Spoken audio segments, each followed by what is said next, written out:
بسم اللہ الرحمن الرحیم۔ السلام علیکم ورحمۃ اللہ وبرکاتہ۔ ناظرین کیسے ہیں آپ؟ سب خیر و عافیت سے ہیں؟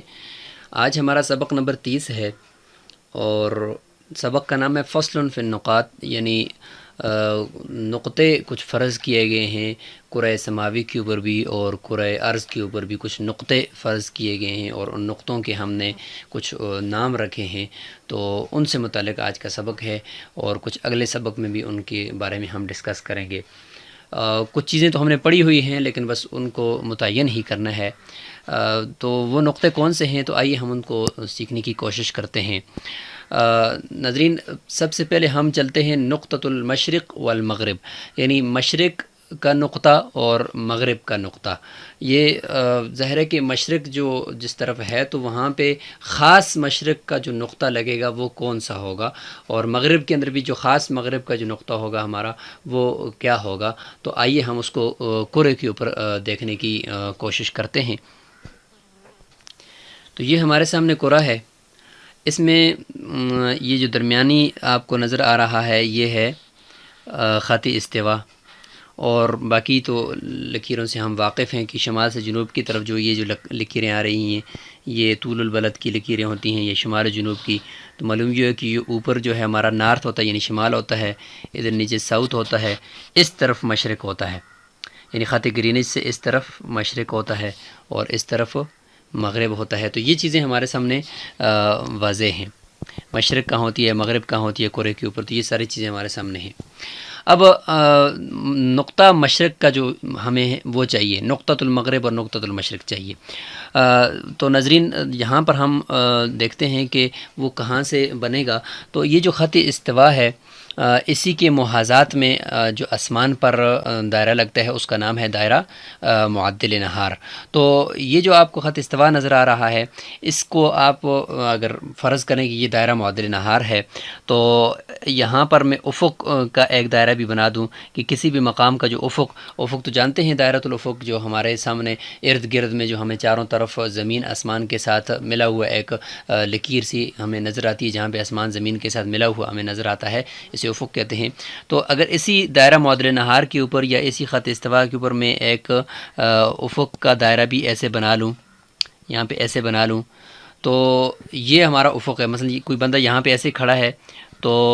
یہ اس کا افق بنے گا اور یہ اس کا دائرہ معدل نہار ہے، تو یعنی یہ تو خط استوا ہے لیکن اس کے محاذات میں دائرہ معدل نہار ہوگا اور یہ افق بھی وہاں پہ مثلا اگر ہم اس کو فرض کریں تو یہ افق کا دائرہ دیکھیں دو جگہ سے کاٹ رہا ہے دائرہ معدل نہار کو، یہاں پہ کاٹ رہا ہے، ایک جگہ یہ ہے اور دوسری جگہ یہ ہے، تو یہ جس جگہ سے کاٹ رہا ہے ناظرین یہ دو نقطے آپ اس کو فرض کریں گے، یہ دائیں طرف جو نقطہ ہے اس کو آپ کہیں گے نقطۃ المشرق، یہ نقطۃ المشرق ہوگا،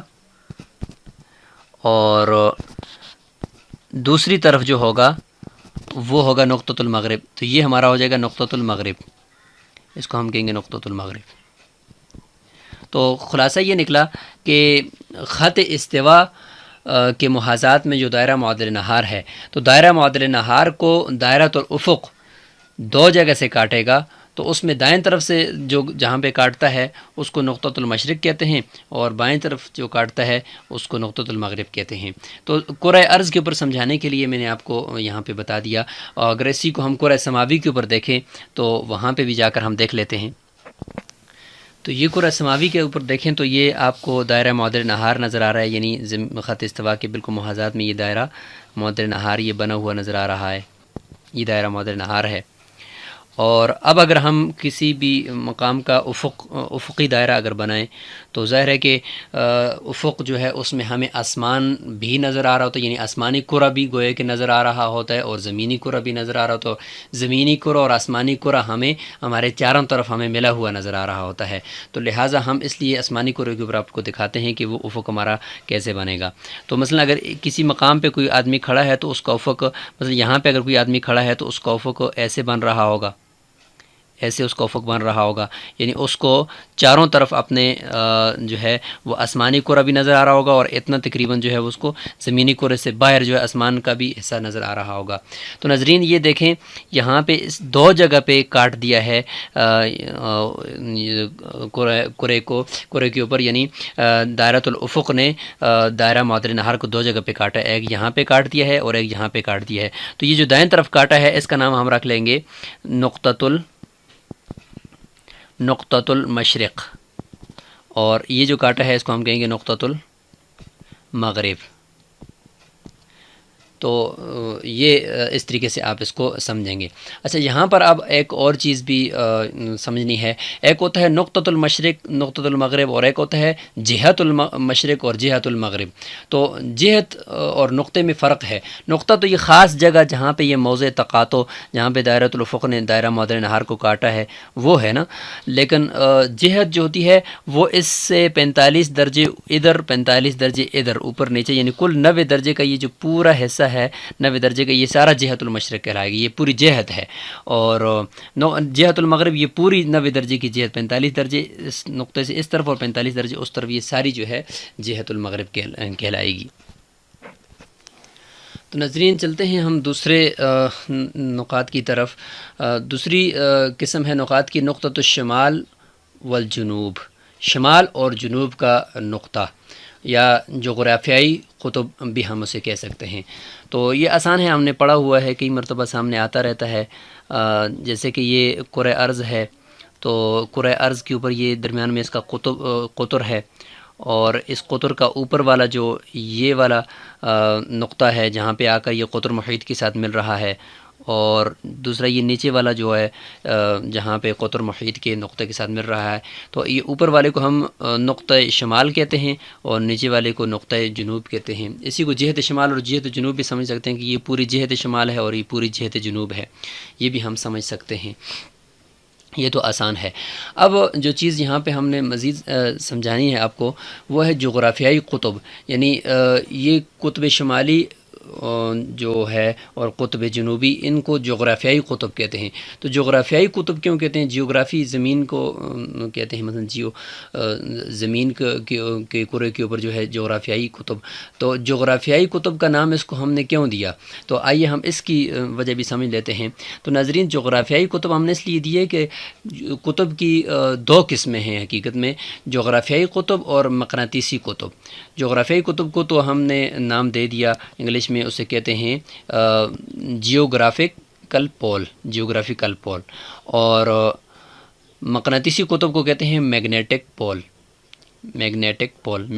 مقناطیس کو کہتے ہیں۔ تو آئیے ہم ان دونوں کی وجہ بھی جان لیتے ہیں کہ یہ دو قطب کیوں فرض کیے گئے ہیں۔ تو ناظرین سائنسدان یہ کہتے ہیں کہ کینیڈا کے اندر تقریباً یعنی حقیقی جو قطب شمالی ہے، جو حقیقی ہمارا ٹریو نارتھ ہے، جیسے ٹریو نارتھ کہتے ہیں، اس سے تقریباً 1400 میل کے فاصلے پر کینیڈا کے اندر بوتھیا جزیرہ ہے، جزیرہ نما ہے۔ تو اس بوتھیا کے اندر ایک بہت بڑا ذخیرہ ہے، مقناطیس کا بہت بڑا پہاڑ ہے اور بہت بڑا مقناطیسی ذخیرہ ہے۔ تو کہتے ہیں کہ وہاں پہ اتنا بڑا ذخیرہ ہے کہ پوری دنیا، پوری یہ جو زمین ہے، زمین کے اندر جہاں پہ بھی اگر آپ لوہے کو یا یہ مقناطیسی سکے کو اگر آپ چھوڑو گے ایک آزاد حالت میں، جیسے کہ یہ کمپاس ہم دیکھتے ہیں نا، کمپاس میں درمیان میں ایک سوئی ہوتی ہے، اس سوئی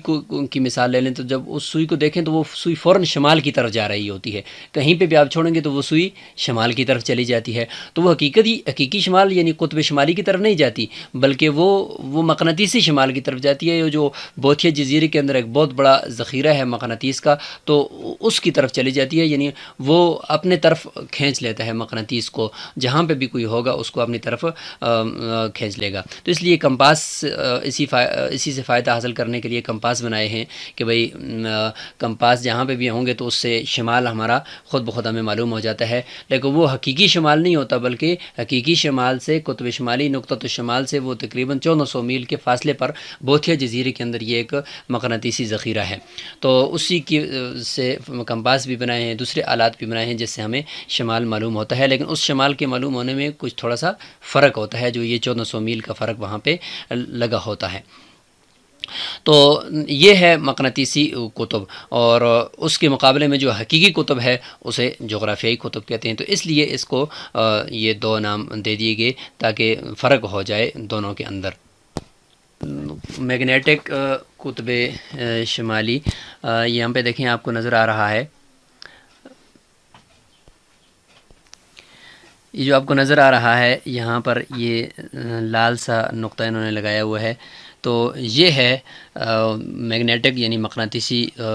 قطب شمالی۔ اور یہاں پر بھی اس نقشے میں بھی اگر آپ دیکھیں تو یہ آپ کو نظر آ رہا ہے، یہاں یہ حقیقی قطب شمالی ہے اور یہ مقناطیسی قطب شمالی ہے، دونوں کے درمیان میں دیکھیں کتنا فاصلہ ہے۔ ہاں اتفاقاً اگر کوئی ملک یہاں پر اگر واقع ہو، اس سیدھ میں واقع ہو، تو ظاہر ہے کہ اس کا جو خط شمال و جنوب ہے وہ بھی یہی جا رہا ہے اوپر قطب شمالی حقیقی کی طرف، اور درمیان سے وہ مقناطیسی قطب شمالی سے بھی ہو کر گزر رہا ہے۔ یا اس کی دوسری طرف مثلا یہاں پہ اگر کوئی ملک واقع ہے، اس نقشے میں اگر آپ دیکھیں یہاں پہ اگر کوئی واقع ہے تو وہ اس کا حقیقی قطب شمالی کا جو خط ہوگا دوسری طرف سے جو میگنیٹک کی طرف جائے گا تو دونوں مطلب برابر ہو جائیں گے۔ لیکن اس طرف اگر کوئی ہوگا، اس طرف اگر کوئی ہوگا تو اس کا دیکھیں حقیقی قطب شمالی کا خط ایسے جائے گا اور مقناطیسی کا ایسے جائے گا، تو یہ درمیان میں بہت بڑا فرق آ جاتا ہے۔ یہاں پہ بھی اگر دیکھیں کوئی ملک اگر یہاں پر ہے تو اس کا حقیقی کا ایسے جائے گا اور جو مقناطیسی کا ایسے جائے گا کمپاس کے ذریعے۔ اس لیے کمپاس کے جو شمال ہوتا ہے اس میں یہ تھوڑا سا فرق ہوتا ہے، بلکہ کافی فرق ہوتا ہے۔ تو آج کا سبق ہم یہیں پہ ختم کرتے ہیں، انشاءاللہ اگلے سبق کے اندر ہم سماوی قطبین یعنی سماوی کرہ سماوی کے اوپر جو کچھ نقطے ہیں ان کو بھی سمجھنے کی کوشش کریں گے، اور وہ سبق تھوڑا سا اہم ہوگا جس کے ذریعے سے ہم اپنا جو شمال ہے اس کو ہم معلوم کرنے کا ایک اور طریقہ بھی سیکھیں گے۔ ویسے بھی جو گزشتہ ہم نے شمال کو معلوم کرنے کا جیسے کہ دائرہ ہندیہ ہم نے کیا تھا، تو اس طریقے سے اگلے سبق کے اندر بھی ہم کچھ اور چیزیں اپنے شمال کو معلوم کرنے سے متعلق سیکھیں گے۔ السلام علیکم ورحمۃ اللہ وبرکاتہ۔